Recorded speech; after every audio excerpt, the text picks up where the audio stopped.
চট্টগ্রামে 1 ঘন্টার বৃষ্টিতে বুক সমান পানিতে তলিয়ে গেছে নগরের প্রবর্তক মোড়। এছাড়া শহরের বিভিন্ন নিচু এলাকায় জলাবদ্ধতার সৃষ্টি হয়েছে।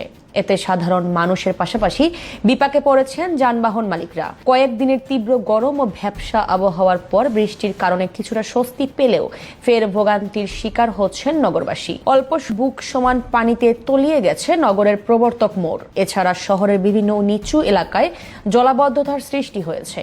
এতে সাধারণ মানুষের পাশাপাশি বিপাকে পড়েছেন যানবাহন মালিকরা। কয়েকদিনের তীব্র গরম ও ভ্যাপসা আবহাওয়ার পর বৃষ্টির কারণে কিছুটা স্বস্তি পেলেও ফের ভোগান্তির শিকার হচ্ছেন নগরবাসী। অল্প সমান পানিতে তলিয়ে গেছে নগরের প্রবর্তক মোড়। এছাড়া শহরের বিভিন্ন নিচু এলাকায় জলাবদ্ধতার সৃষ্টি হয়েছে।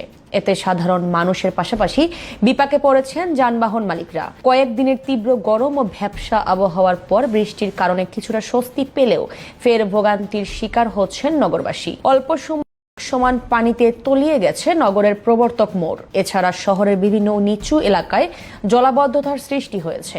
এতে সাধারণ মানুষের পাশাপাশি বিপাকে পড়েছেন যানবাহন মালিকরা। কয়েকদিনের তীব্র গরম ও ভ্যাপসা আবহাওয়ার পর বৃষ্টির কারণে কিছুটা স্বস্তি পেলেও ফের ভোগান্তির শিকার হচ্ছেন নগরবাসী। অল্প সমান পানিতে তলিয়ে গেছে নগরের প্রবর্তক মোড়। এছাড়া শহরের বিভিন্ন নিচু এলাকায় জলাবদ্ধতার সৃষ্টি হয়েছে।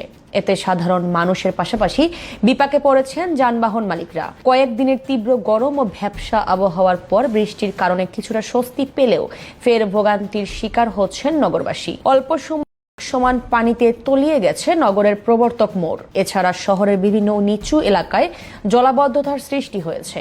এতে সাধারণ মানুষের পাশাপাশি বিপাকে